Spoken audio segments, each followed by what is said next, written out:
medical exam instant life insurance provider.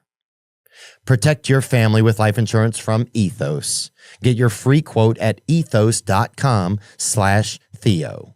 That's ethos.com/THEO. Application times may vary. Rates may vary.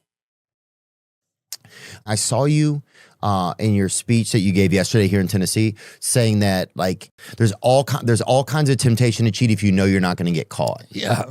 That's true in every system. Yeah. Have you seen a lot of that? Like, I mean, the amyloid plaque is a really good example. Yeah, we see it everywhere. We see it everywhere. In medicine, it's everywhere.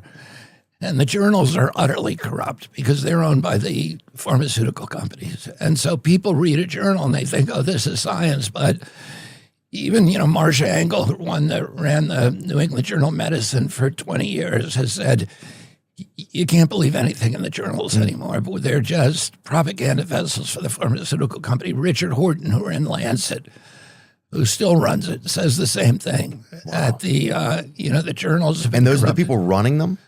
Well, what happens is they make huge amounts of money. Yeah. And they make money from advertising, which is paid for the pharmaceutical companies. And through a scheme called preprints, where the pharmaceutical company plants a story, they pay for the journal about a drug that they're trying to promote. They pay the journal to print the story, and then they get a preprint. So it's a very neat looking, copy of their article with the cover sheet of the New England Journal of Medicine on it. And then they distribute that to their pharmaceutical reps who are like, former Playboy models who go out and talk to the doctors, and they give that to the doctor and say, this drug works. Do you want to have lunch? Yeah. And the doctors then start prescribing the drug, and they think, oh, well, it's legitimate because it was in the New England Journal of Medicine, but it is not. It's, you can't believe what's in those journals because it's all propaganda for pharma. So how do we get away from that? Like, what are you guys doing to combat this or to change this? Or can this change? Or is it just awareness and then people have to take the responsibility? No, I mean, what we're doing is open source journals. We're going to have our own journals that people can open source and publish, but you'll have the peer review published with it. So before you publish, you give that publication to a panel of experts who then read it themselves and criticize it.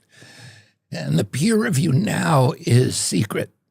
And then there's no raw data published, so nobody can go in and replicate it. So to the extent possible, sometimes you can't.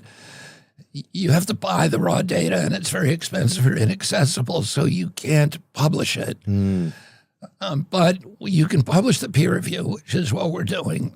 And so everybody will be able to say, if they have 10 peer reviewers and they all say this article sucks, it's got all these holes in it, then the public will be able to read that, and doctors will be able to read it, and the regulators will be able to read it.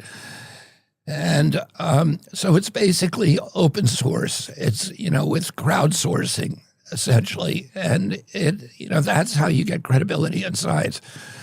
Science doesn't come from consensus. It comes from debate. And, that's why you remember when they were telling us during COVID, oh, trust the experts. Mm-hmm. Well, that's not a thing in science. Trusting the experts is the opposite of science. It's not a function of science or democracy. It's a feature of religion. And it's